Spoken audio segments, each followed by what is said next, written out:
Dengan pesatnya teknologi saat ini, membuat kapal yang berukuran sangat besar tetap dapat stabil meskipun saat sedang berada pada cuaca yang sangat ekstrim sekalipun. Tidak hanya itu saja, bahkan ada beberapa kapal yang dibuat oleh para insinyur dapat membalik sendiri saat terguling terkena ombak. Dan berikut ini adalah teknologi yang membuat kapal anti tenggelam.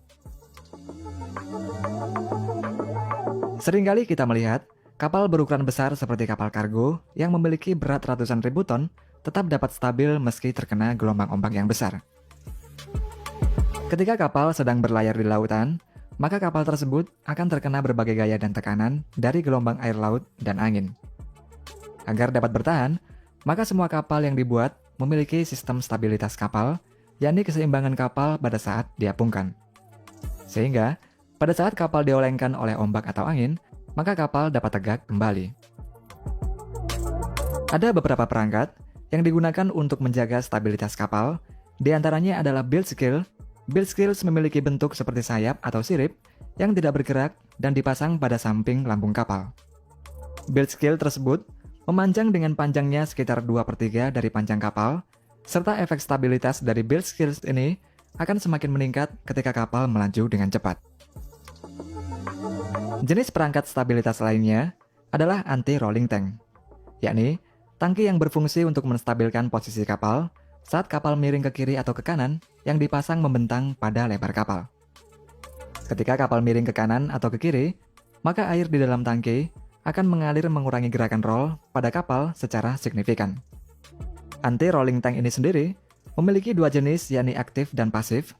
Pada aktif rolling tank dalam proses mengalirkan air, pada kedua tangki tersebut memiliki mekanisme yang lebih rumit dengan menggunakan pompa.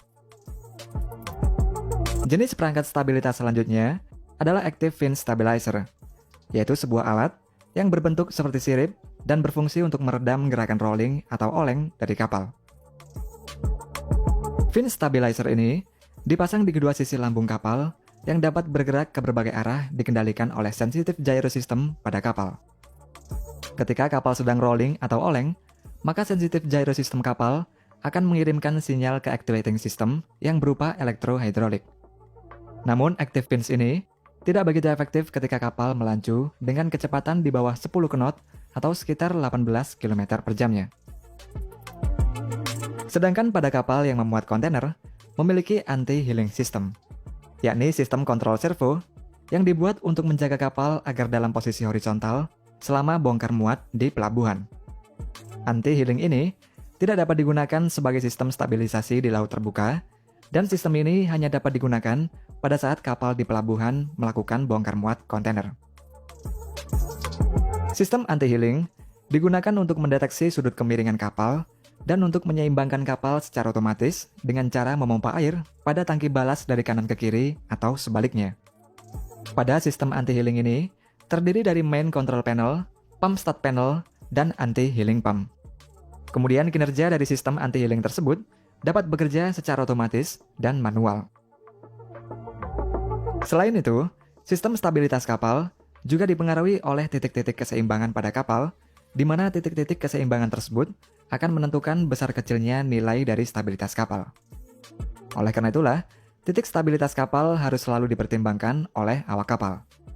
Hal ini dikarenakan salah satu penyebab utama terjadinya kecelakaan adalah tidak memperhatikan perhitungan stabilitas kapalnya, baik saat kapal berada di lautan lepas maupun saat kapal berada di pelabuhan.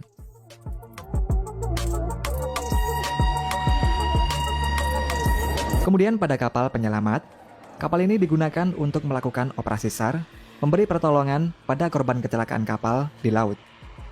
Namun dalam melakukan pertolongan tersebut, salah satu faktor penghambat dalam operasi SAR adalah kondisi cuaca ekstrim dan gelombang air laut yang tinggi. Dan hal tersebut dapat membuat kapal terbalik. Untuk mengatasi hal itu, para insinyur dari berbagai belahan dunia membuat kapal penyelamat dengan konsep self-righting boat, yakni kapal dapat kembali ke posisi semula meskipun kapal tersebut sedang dalam posisi terbalik 180 derajat.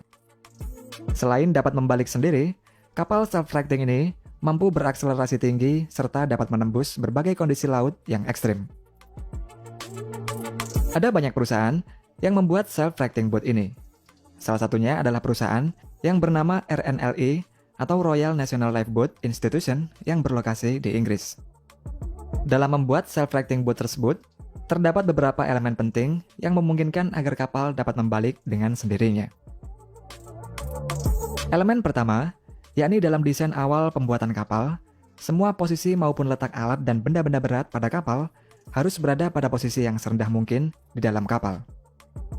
Kemudian yang kedua, tempat untuk kru dalam mengoperasikan serta mengontrol kapal harus ringan, kuat, dan penuh dengan udara di dalamnya. Kemudian pintu tempat kru berada juga merupakan pintu yang kedap air untuk mencegah air agar tidak dapat masuk ke dalam ruangan saat kapal terbalik. Pada kapal self-righting tersebut, juga terdapat sebuah sistem pendulum yang berfungsi untuk mencegah air agar tidak masuk ke dalam interior kapal. Dalam proses kerjanya, ketika kapal self-righting terbalik, maka timbangan pada sistem pendulum akan tergantung secara vertikal. Lalu membuat semua bagian yang terbuka akan secara otomatis menutup sehingga air tidak dapat masuk ke dalam kapal. Pada kapal self-righting, juga terdapat sistem yang terpasang onboard yang dapat mendeteksi jika kapal sedang terbalik. Sistem tersebut secara otomatis melindungi kapal dengan cara mematikan radar dan mesin kapal, kemudian akan membalik kapal ke posisi semula. Setelah kapal kembali ke posisi normal, maka radar dan mesin kapal akan hidup kembali. Selain itu, para kru yang di dalam kapal juga harus berada pada kursi dengan memakai sabuk pengaman agar pada saat kapal terbalik, para kru tetap selalu aman. Selain dari negara luar, Indonesia juga memiliki perahu yang tidak bisa tenggelam yang disebut dengan Jukung HDPE anti tenggelam. Perahu Jukung ini dibuat oleh perusahaan Aquatech yang berlokasi di Bandung, Jawa Barat. Perahu Jukung merupakan sarana transportasi air yang paling umum digunakan oleh nelayan Indonesia. Salah satu kendala dari perahu Jukung tradisional adalah bahannya yang terbuat dari kayu, dan rata-rata perahu Jukung tradisional tersebut hanya mampu bertahan 1-2 tahun saja. Penggunaan perahu Jukung juga beresiko tenggelam saat nelayan melaut karena perahu tersebut mudah rapuh dan tidak tahan ombak besar. Untuk mengatasi hal tersebut, maka dibuatlah perahu Jukung dengan material yang terbuat dari density polyethylene atau yang disebut juga dengan HDPE. Material ini memiliki ketahanan terhadap benturan jauh lebih tinggi dibandingkan dengan kayu dan fiber. Lambung Jukung tersebut terbuat dari pipa pelampung raksasa yang tahan terhadap benturan kecepatan sedang. Sistem pipa pelampung membuat daya apung tidak bergantung pada ruang penumpang di atasnya, sehingga hal tersebut membuat perahu Jukung tidak dapat terbalik atau tenggelam sekalipun dalam cuaca yang buruk. Ketika diuji coba, perahu Jukung ini melakukan perjalanan dari Bangsering Banyuwangi menuju Bangsal Lombok, pulang pergi hanya dalam waktu 10 jam saja.